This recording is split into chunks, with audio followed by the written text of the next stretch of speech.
क्या एलियन सच में मौजूद है या फिर इस अनंत ब्रह्मांड में हम अकेले हैं? अगर एलियन सच में मौजूद है तो कहाँ है?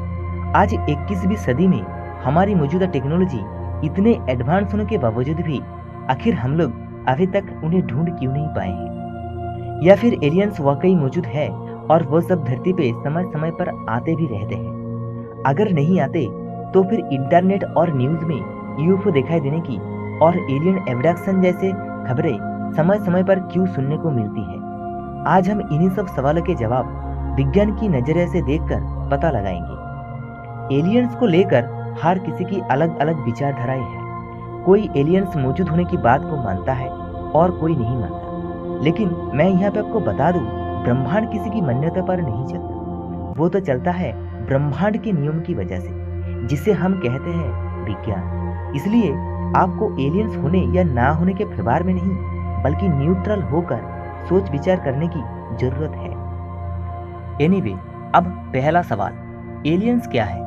दरअसल एलियन शब्द सुनते ही हम कल्पना करने लग जाते हैं कुछ ऐसे जीवों की, लेकिन असल में एलियन शब्द का मतलब होता है ऐसे जीव जो पृथ्वी पर पैदा ना हुए, यानी पृथ्वी को छोड़कर किसी आदर्श कॉस्मिक बॉडी पर पैदा हुए ऐसे किसी भी जीव को ही एलियंस कहा जाता है। ये बैक्टीरिया या वायरस जैसे माइक्रोस्कोपिक जीव भी हो सकते हैं, और हम ह्यूमन जैसे एडवांस तथा इंटेलिजेंट जीव भी, या फिर किसी भिन्न रूप में भी जिसके बारे में हम कल्पना भी ना कर सके। अब क्वेश्चन नंबर 2, क्या एलियन सच में मौजूद है? वेल, 400 सालों से भी पहले एक ब्रेव फिलोसोफर ने एक सवाल सबसे पहले उठाया था। अगर रात में दिखने वाले स्टार्स हमारे सन जैसे हैं, तो क्या उनके भी अपने अपने प्लैनेट्स हो सकते हैं? अब केपलर और टेस जैसे स्पेस टेलीस्कोप ने प्लैनेट्स मौजूद होने की बात को सही साबित करने के बाद हमारे मन में अब ये सवाल आते हैं, अगर लगभग सभी स्टार्स के चारों ओर पृथ्वी जैसे ही कई प्लैनेट्स चक्कर लगाते हैं, तो क्या उन ग्रहों में भी पृथ्वी के जैसे ही जीवन मौजूद है? यानी क्या वाकई पृथ्वी के बाहर भी कहीं जीवन किसी न किसी रूप में मौजूद है? इसका आंसर है शायद हाँ, क्योंकि जिन एलिमेंट्स से हमारा सोलर सिस्टम तथा पृथ्वी बनी है, वही सब एलिमेंट्स ब्रह्मांड में हर जगह किसी दूसरे स्टार सिस्टम में भी कम या ज्यादा मात्रा में मौजूद है। और फिजिक्स के जो नियम पृथ्वी की वस्तुओं पर लागू होते हैं, वही नियम ब्रह्मांड के अन्य किसी टेरेस्ट्रियल, सेलेस्टियल या कॉस्मिक बॉडी के ऊपर भी लागू होते हैं। इसलिए ये कहा जा सकता है कि अगर धरती पर जिंदगी की शुरुआत और उसकी विकास संभव है, तो पृथ्वी जैसे किसी दूसरे प्लेनेट पर भी जीवन संभव है। अब शायद आपके मन में ये सवाल आ रहा होगा, अगर जीवन की उत्पत्ति ब्रह्मांड में कई जगहों पर संभव है, तो फिर एलियंस तो हमारी आकाशगंगा के अंदर हर जगह होने चाहिए। लेकिन ऐसा क्यों नहीं है?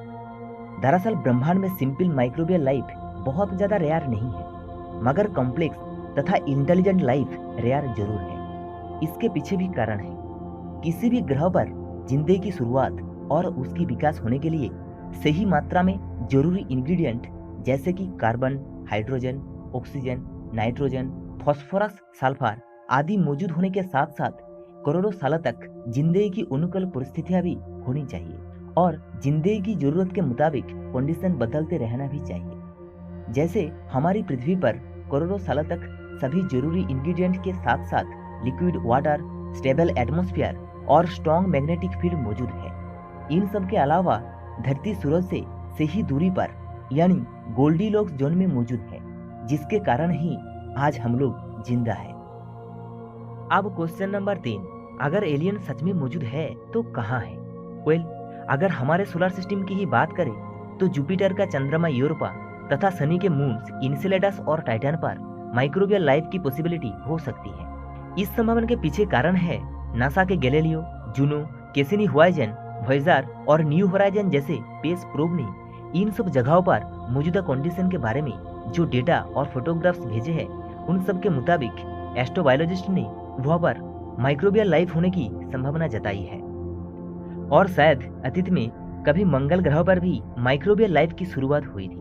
यह बात की पुष्टि मंगल ग्रह पर मौजूद स्पिरिट, अपॉर्चुनिटी और क्यूरियोसिटी जैसे एडवांस रोवर ने की है। अगर हमारे इस छोटे से सोलर सिस्टम में ही कई जगहों पर लाइफ मौजूद हो सकते हैं, तो आप कल्पना कीजिए इस पूरे ब्रह्मांड में कितने ऐसे ग्रह होंगे जहां जीवन किसी न किसी रूप में मौजूद होगा। ये जानने के बाद आप तो समझ ही गए होंगे कि माइक्रोबियल लाइफ ब्रह्मांड में इतने भी रेयर नहीं है। लेकिन हमारे जैसे इंटेलिजेंट लाइफ का क्या? दरअसल इसी सवाल का जवाब देने के लिए ईयर 1961 में American astronomer doctor Frank Drake ने एक इक्वेशन इजाद किया, जिसे ड्रेक इक्वेशन के नाम से जाना जाता है। इस इक्वेशन की मदद से हम इस बात का अंदाजा लगा सकते हैं कि हमारी मिल्की वे गैलेक्सी में ऐसी कितनी एडवांस सिविलाइजेशन होंगी जो हमसे कम्युनिकेशन करने में सक्षम है। यहाँ पे आपके जानकारी के लिए मैं बता दूं, हमारी मिल्की वे गैलेक्सी जिसका डायमीटर है करीब 1,05,700 लाइट ईयर्स, इसके अंदर लगभग 400 बिलियन स्टार्स और उन स्टार्स के चारों ओर चक्कर लगाते हुए 100 बिलियन से भी अधिक प्लैनेट्स तथा 10 बिलियन से भी ज़्यादा मून्स मौजूद है। अब इस ड्रेक इक्वेशन के अनुसार हमारी मिल्की वे गैलेक्सी में ही हजारों नहीं बल्कि लाखों ग्रह या एक्सोमून ऐसे हैं जिन पर जीवन किसी न किसी रूप में निश्चित रूप से मौजूद है। और फिर इन्हीं लाखों ग्रहों में से 15,785 ग्रह ऐसे हैं जिन पर एडवांस सिविलाइजेशन निवास कर रही होगी, जो तकनीकी रूप से हमसे कम्युनिकेशन करने में कैपेबल भी होगी।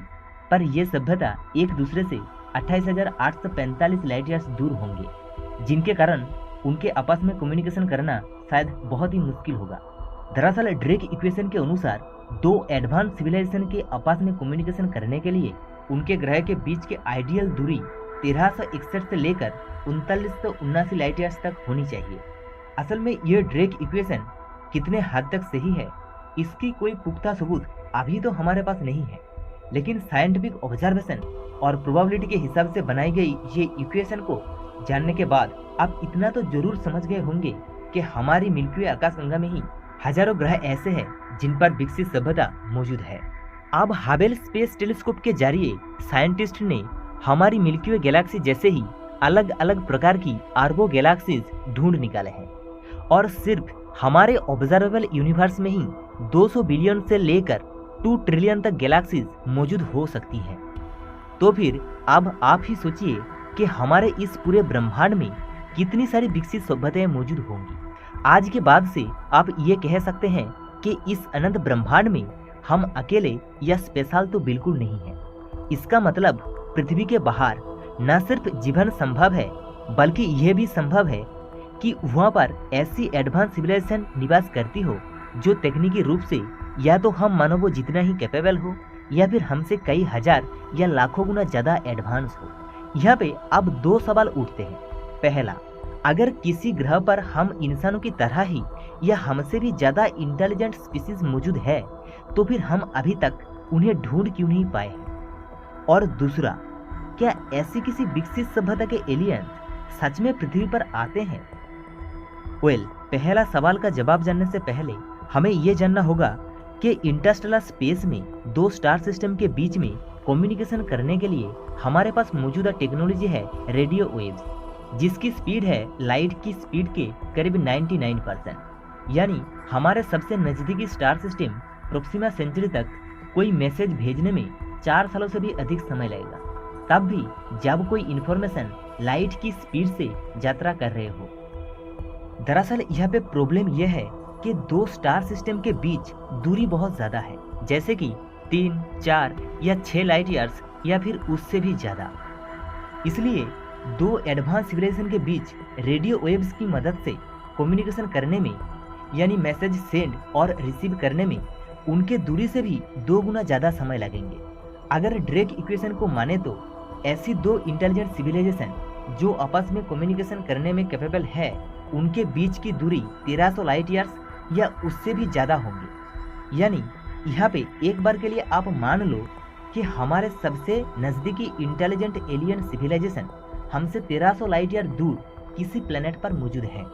अब हमारी मौजूदा टेक्नोलॉजी से रेडियो वेव्स के जरिए कोई इन्फॉर्मेशन या मैसेज को उन तक भेजने में 1300 साल लगेंगे, और फिर वापस उन एलियंस के जवाब हमारे पास आने में और 1300 साल लगेंगे। यानी एक मैसेज के लिए 2600 साल। 2600 साल आप कल्पना कर सकते हो। खैर, यहाँ पे आपको सबसे अहम बात बताऊं, हम पृथ्वीवासी मानव सिर्फ पिछले 100 सालों से ही रेडियो वेव्स इस्तेमाल कर रहे हैं। इसका मतलब ब्रह्मांड में हमारी मौजूदगी की संकेत हमारे सोलर सिस्टम के चारों ओर सिर्फ 100 लाइट ईयर्स दूर तक ही पहुंच पाए हैं।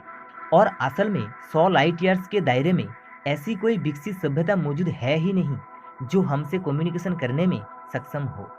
अब आप तो समझ ही गए होंगे कि अभी तक हम किसी एलियन सभ्यता को ढूंढ क्यों नहीं पाए हैं। अब दूसरे सवाल पे आते हैं, क्या हमसे भी ज्यादा कोई विकसित सभ्यता के एलियंस पृथ्वी पर सच में आते हैं? वेल, अगर विज्ञान की नज़र से देखा जाए तो नहीं, क्योंकि ऐसी किसी विकसित सभ्यता के एलियंस अपने स्पेसशिप जिसकी स्पीड लाइट की स्पीड से कम हो, ऐसी किसी अंतरिक्ष यान के जरिए पृथ्वी तक आने में उन्हें 100 से 1000 सालों का समय लगेंगे। तो अब आप ही बताइए, कोई एलियंस 1000 साल वेस्ट करके पृथ्वी पर क्यों आएंगे? पृथ्वी पर ऐसा अनमोल कुछ भी नहीं है जो किसी दूसरे प्लेनेट पर ना हो, सिर्फ जिंदगी के अलावा। तो हमसे दोस्ती करने के लिए एलियंस तो बिल्कुल नहीं आएंगे। हाँ, और एक संभावना तो है, एलियंस को पृथ्वी पर आने के लिए उन्हें ऐसी अंतरिक्ष यान की जरूरत होगी जिसकी रफ्तार या तो लाइट की स्पीड के बराबर हो या फिर उससे ज़्यादा। लेकिन यहाँ पे सर एल्बर्ट आइंस्टाइन की रिलेटिविटी थ्योरी के मुताबिक लाइट की स्पीड ही किसी भी चीज़ की अधिकतम गति होती है। जिस किसी ऑब्जेक्ट का कोई मास है वो लाइट की स्पीड कभी भी अचीव नहीं कर सकती। उसके लिए उसे अनंत ऊर्जा की जरूरत होगी, जो संभव नहीं है। अगर कोई एलियन स्पेसशिप लाइट की 99% स्पीड से भी आए तब उसे टाइम डायलेशन का सामना करना पड़ेगा। इसकी वजह से परेशानी ये आएगी कि 3 जगहों पर टाइम के अंतर 100 सालों से भी अधिक हो जाएंगे। पहला उनके प्लेनेट पर, दूसरा उनके स्पेसशिप पर और तीसरी हमारी पृथ्वी पर। तो फिर एलियंस इतना खतरा क्यों उठाएंगे? इसके अलावा वार्प ड्राइव तथा वार्म होल 2 ऐसे तरीके हैं जो इंटरस्टेलर ट्रैवल को संभव बनाते हैं, वो भी बिना किसी टाइम डायलेशन की प्रॉब्लम का सामना किए। मगर यहाँ पे भी समस्याएं तो हैं। वार्प ड्राइव और वार्म होल हमारे लिए अभी तक सिर्फ थ्योरी में ही एग्जिस्ट करते हैं, और जो एलियंस इसे हकीकत में बदल सकते हैं वो टाइप 3 सिविलाइजेशन होंगे। और टाइप 3 जैसे गैलेक्टिक सिविलाइजेशन के लिए हम पृथ्वीवासी मानव चींटियों जैसे ही होंगे। तो फिर वो क्यों आएंगे पृथ्वी पर? और अगर आकर भी सिर्फ एक झलक यूएफओ के रूप में प्रकट होकर फिर चले जाएंगे, ये बात समझ में नहीं आती। अगर मैं ऐसे ही सभी पॉसिबिलिटी को साइंटिफिक वे में एक्सप्लेनेशन देना चाहूँ तो यह वीडियो 2 घंटे से भी ज़्यादा हो जाएगी। एनीवे, अब आखिरी सवाल पे आते हैं। अगर एलियंस पृथ्वी पर सच में नहीं आते तो फिर इंटरनेट और न्यूज़ में यूएफओ दिखाई देने की इतने सारे खबरें समय समय पर क्यों सुनने को मिलती है? दरअसल यूएफओ को सभी लोग एलियंस के साथ जोड़ देते हैं, लेकिन यूएफओ का असली मतलब होता है अनआइडेंटिफाइड फ्लाइंग ऑब्जेक्ट, यानी जो उड़ती हुई चीज़ पहचान में नहीं आती। और यहाँ पे सबसे अहम बात बताओ, ये यूएफओ सबसे ज़्यादा अमेरिका में ही दिखाई देते हैं। इसका मतलब ये थोड़ी ना है कि वो सब एलियंस के अंतरिक्ष यान है। दरअसल इसके पीछे असली कारण है एरिया 51 जैसे हाईली कंट्रोवर्शियल जगहों में यूएस के मिलिट्री और साइंटिस्ट ने मिलकर बहुत ही सीक्रेट रूप से नई नई टेक्नोलॉजी के इन्वेंशन करते हैं तथा प्रोटोटाइप बनाकर उसे टेस्टिंग भी करते हैं। और ये सबकी आकार प्रकार ऐसी होती है जो किसी को समझ में नहीं आती। इसलिए लोग ऐसी किसी उड़ती हुई चीज़ को यूएफओ बताकर उसे एलियंस के साथ जोड़ देते हैं। लेकिन असल में ये सब कुछ नई टेक्नोलॉजी से बनी supersonic jet, fighter plane, missile launcher, anti missile craft, weather balloon, atmosphere analyser आदि होती है, या फिर लाइट की रिफ्लेक्शन, रिफ्रैक्शन और डिस्पर्सन से रिलेटेड कोई नेचुरल फिनोमिनन होती है। और इसी तरह की यान पृथ्वी पर ज़्यादातर बहुत ही कम संख्या में होती है तथा वो सब पहली बार ही आसमान में दिखाई देती है। तो लोगों को कैसे समझ में आएगा? ऊपर से अमेरिकन सरकार इसे इतना सीक्रेट रखना चाहता है कि यूएफओ दिखाई देने के पीछे असली वजह बताने के लिए सीक्रेट मिलिट्री प्रोजेक्ट के बारे में खुलासा नहीं कर सकता, क्योंकि वर्ल्ड पावर के पोजीशन पर बने रहने के लिए टेक्नोलॉजी के मामले में रेस्ट्रिक्शन और गोपनीयता वाकई जरूरी है। इसलिए कौन क्या सोच रहा है उसे सोचने दो, कोई फर्क नहीं पड़ता। कुछ ऐसा ही विज्ञान के मामले में भी है। अगर किसी चीज़ को साइंटिफिकली प्रूव कर सकते हो तो ही उसे माना जाएगा, नहीं तो वो सब कुछ बकवास ही कहा जाएगा। और एक एलियन से जुड़ी मशहूर घटना है न्यू मैक्सिको के रोजवेल यूएफओ इंसिडेंट। यह पे बताया जाता है कि मिड 1947 में एक यूएफओ क्रैश हुआ था और कुछ मृत एलियंस के शव भी बरामद हुए थे, लेकिन असल में वो यूएस एयरफोर्स का एक वोयेदार बैलून था। अब आप खुद ही सोच सकते हैं, अगर कोई एलियंस इतने एडवांस और इंटेलिजेंट है जो हजारों लाइट ईयर्स की दूरी तय करके हमारी पृथ्वी पर आ सकते हैं, तो उनके अंतरिक्ष यान पृथ्वी पर क्रैश कैसे हो सकते हैं। जिन लोगों को साइंस नहीं पता वही लोग इन सब अफवाहों पर यकीन करते हैं। अगर YouTube की एल्गोरिदम सही है तो आप लोग जरूर साइंस में रुचि रखते होंगे, तभी तो ये वीडियो आप देख रहे हो। एनीवे, तो सबसे आखिर में निष्कर्ष यही निकलता है कि एलियंस एब्डक्शन जैसी घटना पूरी तरह से झूठी है और इंटरनेट पर मौजूद यूएफओ तथा एलियन से संबंधित 90% वीडियोस फेक और एडिटेड होती है और बाकी 10% में से कुछ सीक्रेट मिलिट्री प्रोजेक्ट के अननोन क्राफ्ट या फिर वेरी रेयर नेचुरल फिनोमिनन होती है। तो अल्टीमेट आंसर यही है कि ब्रह्मांड में एलियंस जरूर है, लेकिन वो सब पृथ्वी पर नहीं आते, अभी तक तो नहीं, और कभी सुदूर अतीत में आए भी थे या नहीं उसका कोई पुख्ता सबूत मौजूद नहीं है। और फिर फ्यूचर में कोई एलियन सभ्यता पृथ्वी पर आएगी भी या नहीं, ये किसको पता। क्या पता अभी कोई एलियंस धरती पर आने के लिए उनके प्लेनेट से रवाना हो भी चुके हो।